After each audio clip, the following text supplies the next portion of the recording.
ഈശോയെ നന്ദി, ഈശോയെ സ്തുതി.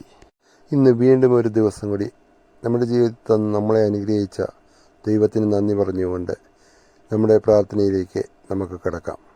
അനേകർ ഈ ലോകത്തിൽ നിന്ന് മാറ്റപ്പെട്ടപ്പോൾ അതിൽ നിന്നെല്ലാം നമ്മളെ കാത്തുപരിപാലിച്ച അപത്തിൽ നമ്മളിൽ നിന്ന് കാത്തുരക്ഷിച്ച് നമ്മുടെ ദൈവത്തിന് 1000 നന്ദി നമുക്ക് പറയാം.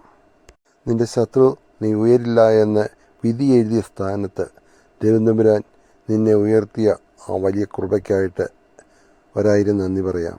ആര് നമ്മളെ തളർത്തിയാലും ഉയർത്തുന്ന ഒരു ദൈവമുണ്ടെന്ന് വിശ്വസിക്കുന്നവർക്ക് ഒരാമേൻ പറയാം.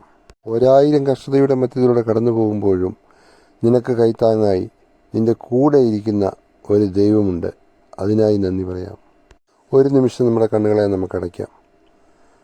നല്ലൊരു സുപ്രഭാതം തന്ന് നമ്മളെ അനുഗ്രഹിച്ച് ആ വലിയ കൃപയ്ക്കായിട്ട് ഞങ്ങൾ ഈശോപ്പാ നന്ദി പറയുന്നു. ഞങ്ങളെ അനുഗ്രഹിക്കുമ്പോഴാണ് ഇന്നുള്ള ദിവസം ഞങ്ങൾക്ക് എല്ലാ രംഗങ്ങളിലും അനുഗ്രഹങ്ങളുടെ ദിവസമായിരിക്കുവാൻ ഈശോപ്പാ സഹായിക്കുമാറാണ്. ഞങ്ങളുടെ കുടുംബത്തിലുള്ളവർ, ഞങ്ങളുടെ രാജ്യത്തിലുള്ള എല്ലാ അംഗങ്ങളെയും അനുഗ്രഹിക്കുമാറാണ്. അവിടുത്തെ കരങ്ങളിൽ കാത്തുകൊള്ളുമാറാകണമേ.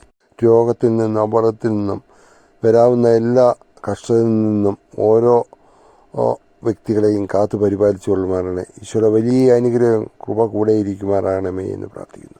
എല്ലാം പൊന്നീശോ തമ്പുരാൻ്റെ നാമത്തിൽ തന്നെ യാചിക്കുന്നു. കൃപ കേട്ടറിയണമേ. ആമേ. നിങ്ങളെ എല്ലാവരെയും ദൈവം ധാരാളമായി അനുഗ്രഹിക്കട്ടെ. God bless you.